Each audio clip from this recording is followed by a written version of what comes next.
Hello and welcome. And this is being recorded February 2025. The music clips are from Sound Reality on Pixabay. Many thanks to them. Comrade, can you just give us a little bit of an introduction to yourself?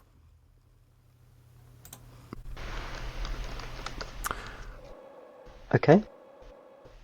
My name's Andrew. If we're doing, am I doing the ancestor generation location thing? Yeah, do that. Do the Okay. ancestor generation location. So, location in the southeast of England. I've been in London at some points of my life, so migrated, but it's always been southeast London and the southeast.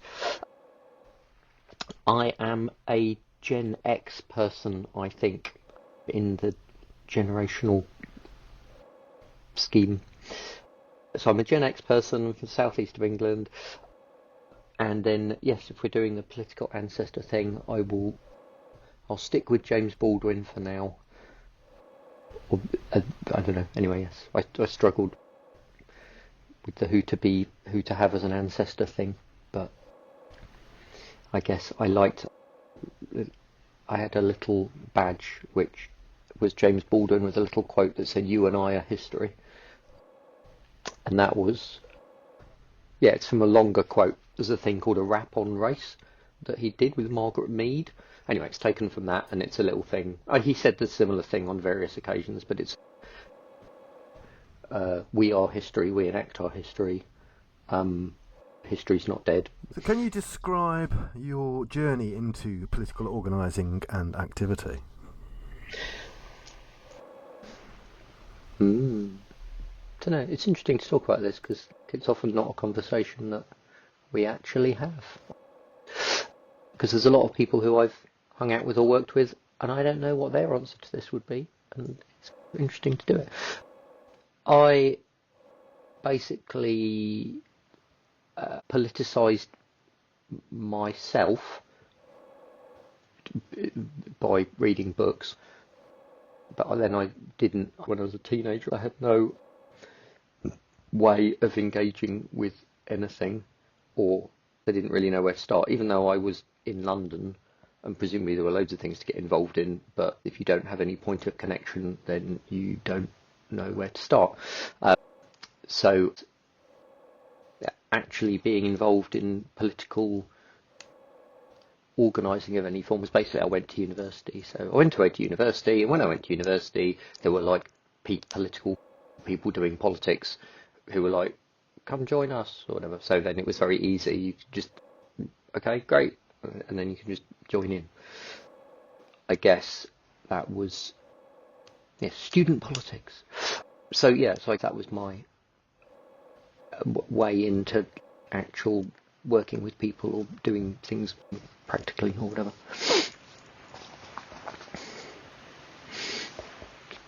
What's a political concept or idea that you initially struggled with but now find essential or important to your understanding of the world around you?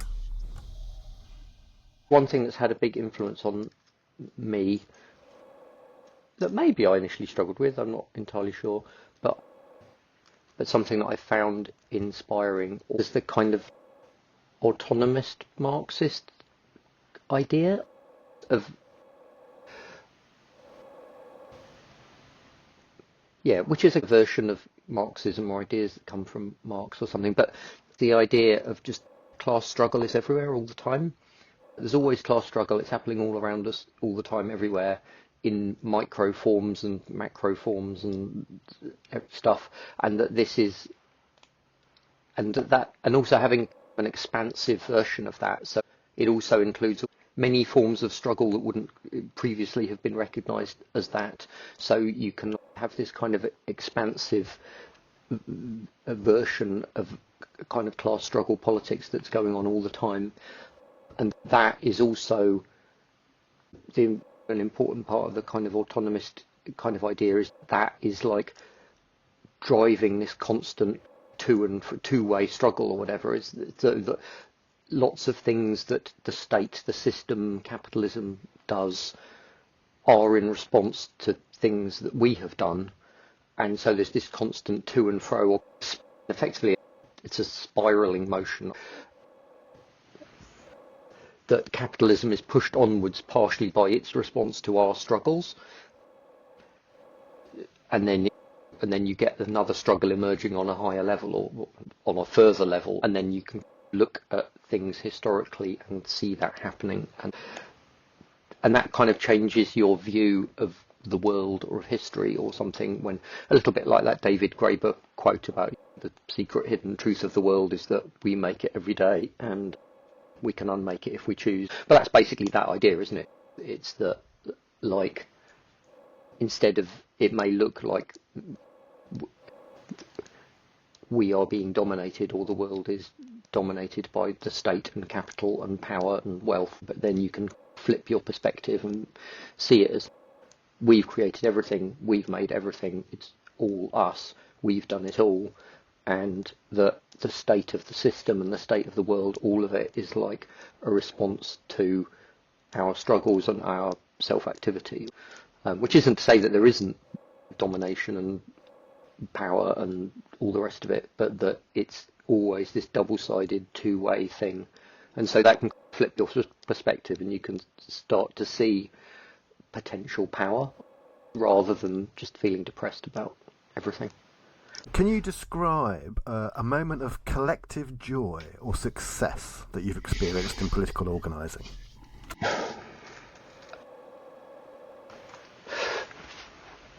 Interesting.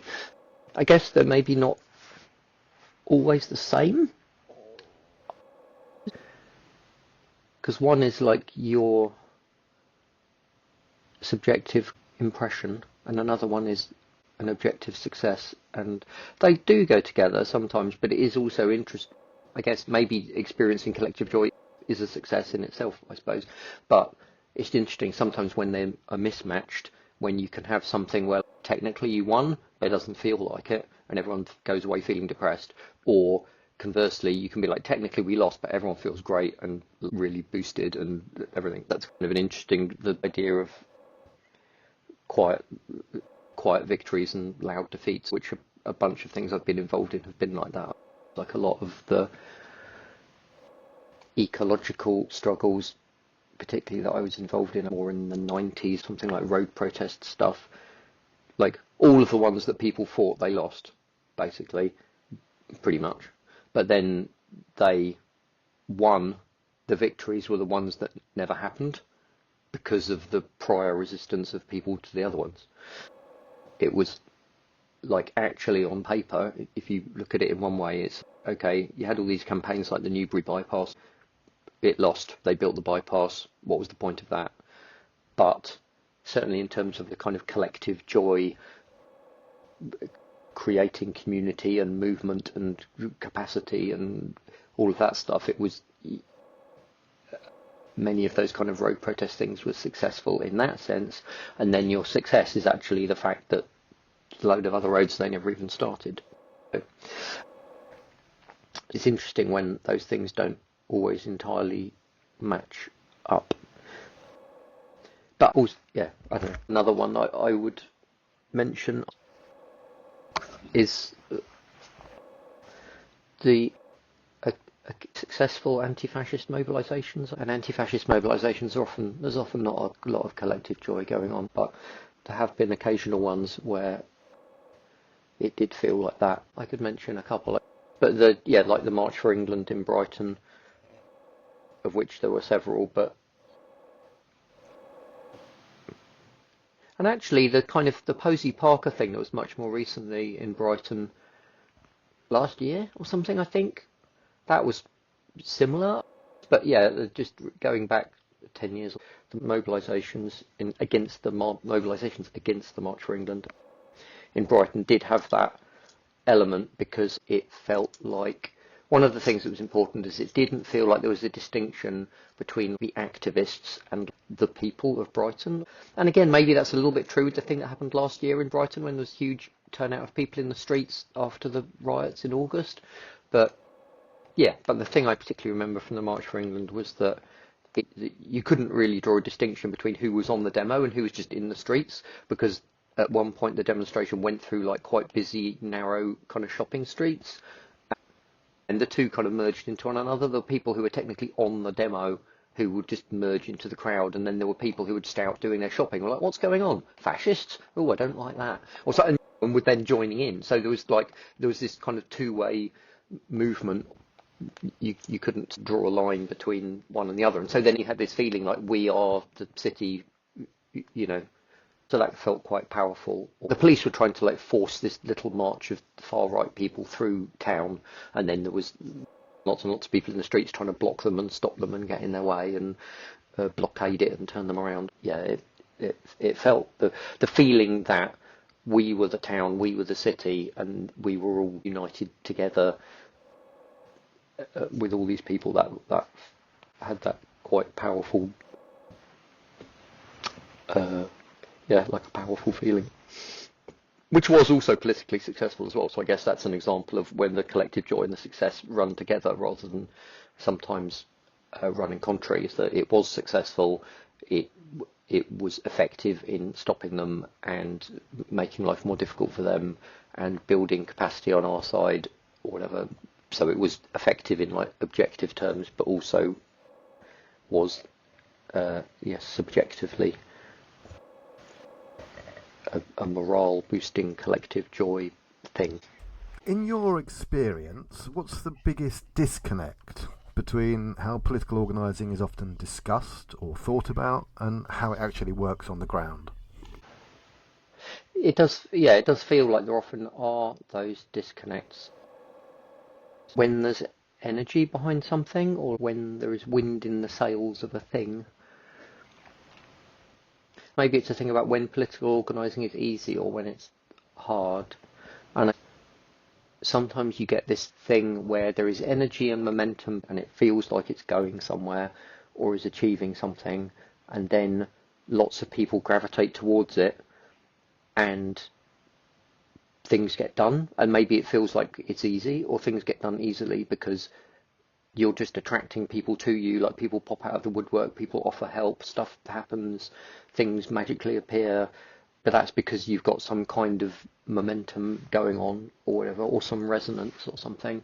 And then sometimes political organising feels very like an uphill struggle if that falls away and you don't have, for whatever reason, you don't seem to have resonance or momentum, or it's not inspiring people or something, and then it feels very difficult because then everything feels like a slog, like no one wants to do anything, people don't really want to volunteer for stuff, and then there's a question of, okay, are we just doing the wrong thing here? Should we just stop because it just feels like pushing a stone uphill? And then you have the difficult decisions about that. So there's an interesting thing there about when to persist with things even when they're difficult, and when to cut your losses and fuck it off, and when it feels like a campaign, a movement has found its moment and everything's just running along or whatever. And obviously it's important to go with those things when they're happening, like when there is a moment, like seizing the moment and going with the thing and being part of what's happening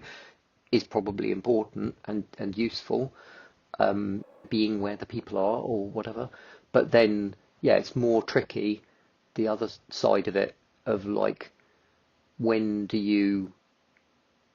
how do you decide that, how much kind of uphill struggle you do persisting with something that doesn't appear to be really resonating much with people, and do you like hang in there because at some point it's all going to come good again, and at some point it'll be useful and you're going to do some work that's going to be valuable or whatever, because continuity is important. It's important to have political continuity and to have organisations and publications and groups and structures that persist over time.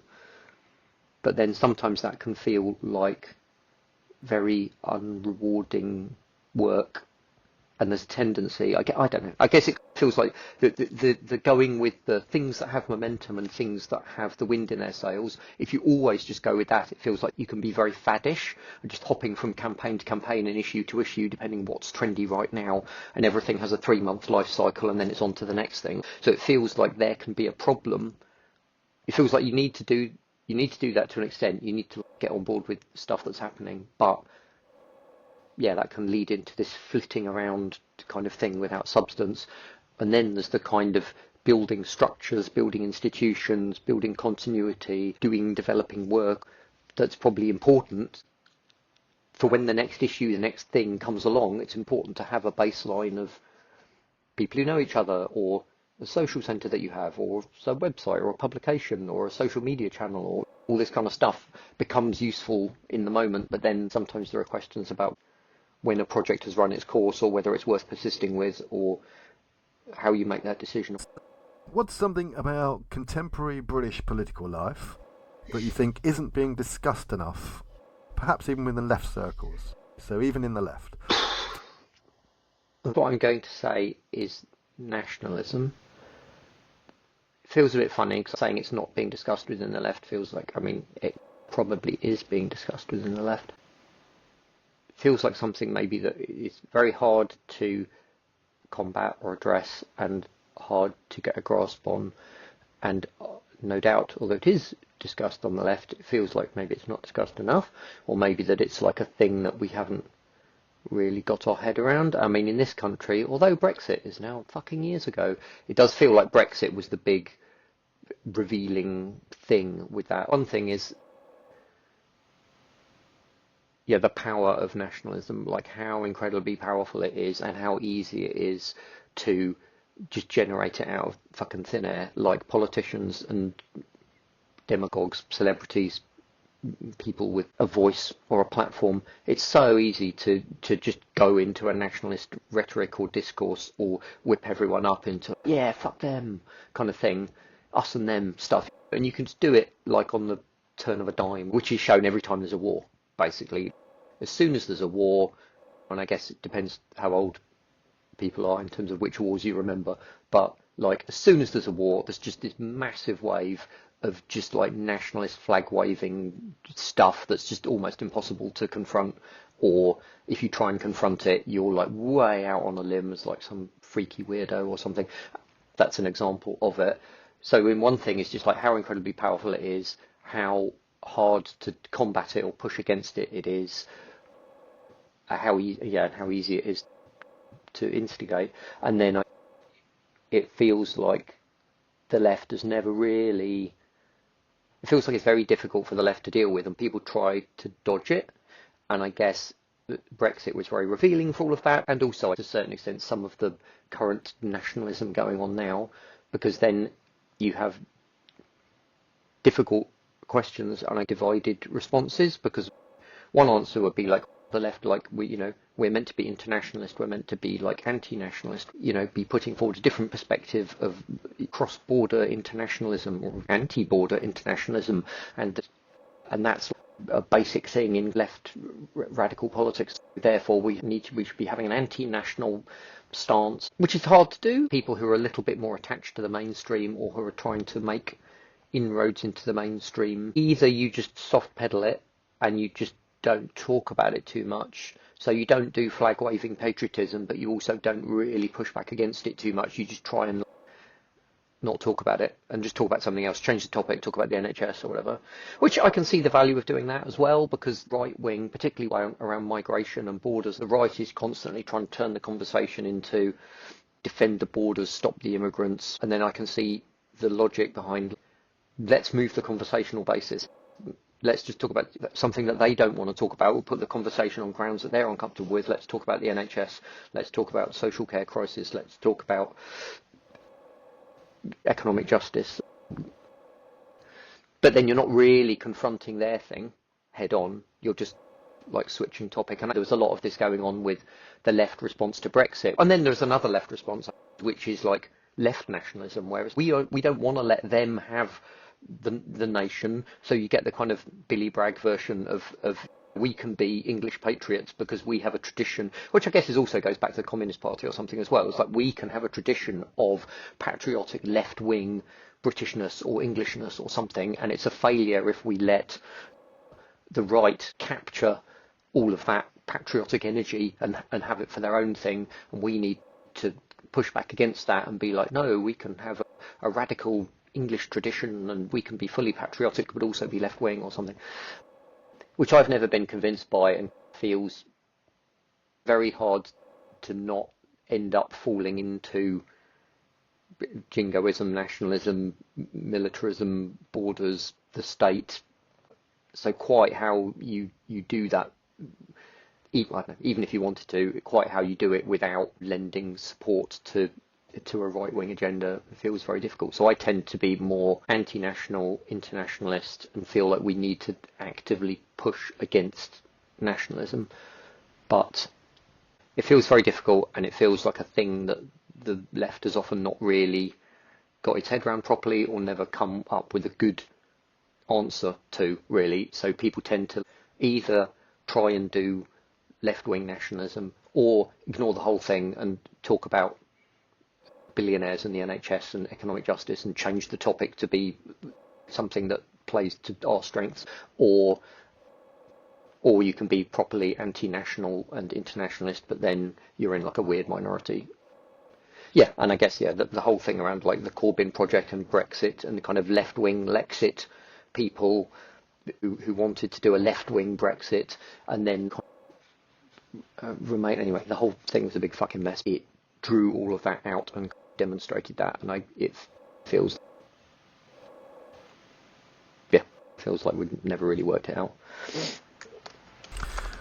What areas of political intervention are most important to you at the moment? The main thing that I've been involved in the last little while, I suppose, is anti-fascism, on and off in various different forms. I mean, I have also been involved in other things as well, but I guess that's the thing I've been involved in most recently, and that kind of ties into the nationalism thing. I don't feel like I've got any very great answers to it, and it's becoming increasingly difficult as you get the normalisation of the far right, and that raises lots of questions for what is a good strategy, what is a useful thing to do, because anti-fascism tended to be running around on the streets with some other people running around on the streets, but then anti-fascism in general, particularly the kind of more anarchist, autonomist, on the streets physical confrontation, anti-fascism doesn't have anything to say about reform or Nigel Farage or the Tory party basically becoming far right. So one problem is, as you get an increasing normalisation of the far right and mainstreaming of the far right, that form of anti-fascism has nothing to say, or do, and has no plan for that. Which feels like a failing, because it feels like if you're an anti-fascist, one of the main things you're trying to do is stop them getting control of the state. And so then when they start getting control of the state, if we're just immediately out of ideas, that feels like a failing.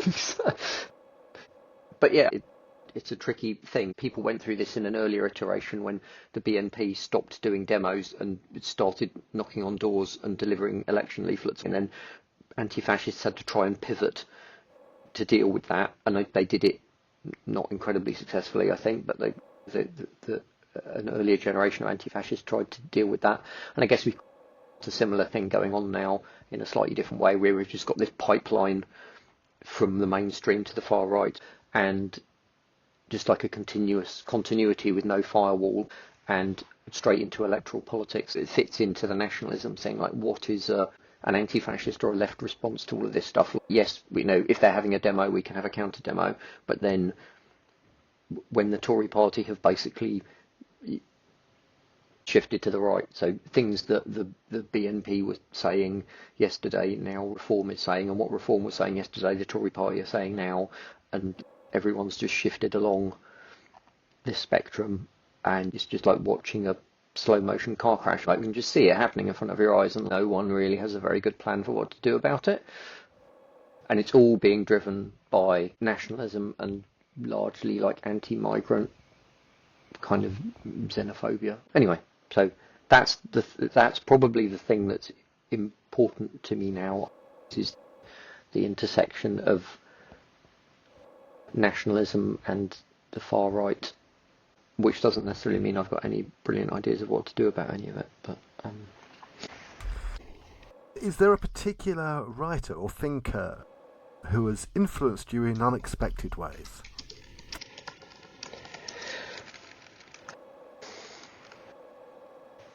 who's influenced me in unexpected ways? I don't know, it feels like doing a shout out or something.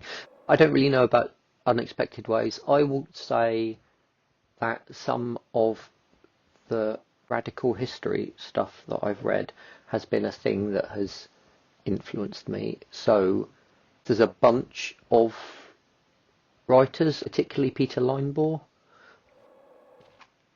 who crosses over with the autonomist stuff that I mentioned earlier on, because he was part of Midnight Notes collective, but he did the history bits. He did these history articles doing kind of autonomist Marxist history, and often writing in this very kind of slightly flowery way.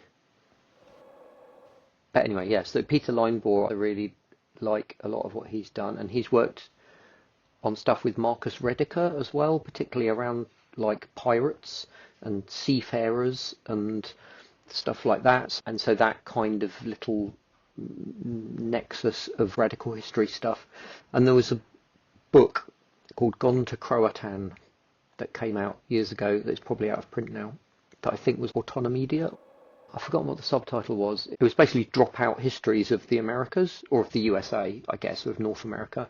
But it was basically a different origin story of North America, where the America was founded as a land of dropouts. I think that's the blurb. Basically, from the very first colonialist people who rocked up in a ship, people fucked off and ran away and joined the Native Americans instantly, like day one or something. And there's just this continuous history of like maroons and runaways and renegades and people running off to join the Native Americans and hiding in the swamps and inventing weird little subcultures. And so this book is a collection of history articles about this stuff. And so that was quite inspiring. I think there's probably a Peter Linebaugh article in there. I can't quite remember. But yeah, but anyway, but that kind of little collection of people around, in my mind anyway, like Peter Linebaugh, Marcus Rediker, the Gone to Croatan book, and some of that kind of radical history stuff, I found it influential. It's really inspiring in one way. But often some of those, particularly Peter Linebaugh, but some of those people like write very well. So it's like very beautiful, inspiring writing. And also because it has this idea of, particularly the Gone to Croatan thing, a bit like just the autonomist Marxism in general, just like flipping things on its head and being able to see things from a different perspective. And that the idea of there being this big long continuity of struggles and of interesting weird people doing strange interesting things, I found that quite influential or inspiring. What's something you've learned from either younger or older comrades that perhaps surprised you? Don't know. Okay, so that's interesting. I guess there's a thing there about the political generations, actual generations, and their analogue of political generations. Of yeah, you can learn, or sometimes have slightly surprising things from talking across the generations or whatever, because I guess there's often, maybe this just happens in life, but it feels like in politics there's a particular thing of like transmission across generations, and you get these breaks and gaps, things that somehow don't carry across, which feels a little bit like the internet, where people just go, everything's on the internet, it's all preserved forever. And then it really turns out that's really not true, and there are like massive gaps, and things get deleted, and websites disappear, and stuff's just gone. And in fact, it's way more gone than if it was on paper. And it feels a little bit like that with the kind of political transmission of stuff. You assume that everyone talks to each other and stuff gets passed down and people know about things, and then you discover there's just massive holes, and people just don't know about stuff, or just nobody talks about it, or things that you take for granted someone else has never heard of, or vice versa. And it feels like there's that kind of assumption that knowledge is there, or knowledge is passed on, or people know things, or it's all accessible, and then actually it turns out no, and you're like, oh shit, okay. So what specifically I've learnt from younger or older comrades, maybe just that thing there, that there are whole things that have dropped out. And I guess it's interesting doing this thing of doing interviews because, yeah, people often don't talk about it or don't talk about this stuff in some ways, or we tend to just get on with things and not talk about it. Like that thing which I go on about periodically of the panel at the Plan C Fast Forward Festival a few years ago, whatever, where they had people of different political generations talking about things that were inspiring. And I think some of them I knew about. I think the 70s feminists, the woman who was talking about the 1970s feminist movement was the one that I really didn't know much about. So I think someone was talking about the poll tax movement, and I knew about that. And then someone was talking about some other stuff that I was involved in that I knew about. But I think the 70s feminist movement one, I mean, it was just a thing that I didn't really know about the extent of it. They had like giant squatted centres and quite big structures that they'd created and stuff. And I guess I had an idea that like, oh yeah, the 70s there were feminists, like Greenham Common in the early 80s, they wore dungarees, stuff happened. Anyway, so I just had some sort of vague idea in my head that there was a 70s feminist movement, spare rib. Anyway, so I just had this kind of stuff floating around in my head, but it was like having someone who was involved in it talking about this whole world of that you could enter into of all these groups and organisations and social centres and refuges and autonomous women's shelters that they set up and squatted buildings. And it was just like, oh wow, this was like a whole thing. And having someone talk about their formative thing, about the thing that got them into politics or that was their formative experience. So maybe that was a surprise. I'm sure there's probably other things that would fit that category as well.